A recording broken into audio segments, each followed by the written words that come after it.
1912 సంవత్సరంలో ఏం జరిగిందంటే, ఒక ఆయన పెద్ద షిప్ను తయారు చేశాడు. ఆయన పేరు థామస్ ఆండ్రోస్.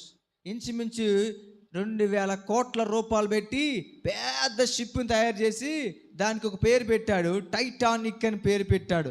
టైటానిక్ పేరుకి అర్థం ఏంటంటే బ్రహ్మాండమని. అప్పుడు ఆయన అన్నాడంట, ఒక మాట అన్నాడంట, ఈ షిప్ని దేవుడు కూడా ముంచలేడనంట.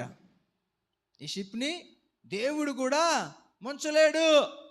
అబ్బే, ఎందుకంటే అంతగా మేము చేసాం, అంతగా దాన్ని తయారు చేసాం, నా టెక్నాలజీ, నా జ్ఞానం బట్టి అంతగా చేసామని అందరితో చెప్పాడండి మాట. ఈ చెప్పితే ఈయన ఏం చేశాడంటే, ఈయన ఈ వాడని, ఆ షిప్ని ఆ అంటార్క్టిక్ సముద్రంలో మరి వేశారు. ఇంగ్లాండ్ నుంచి అమెరికా దేశానికి వెళ్తుంది. ఇవి వెళ్తూ ఉంటే అక్కడున్న కెప్టెన్ ఎవరంటే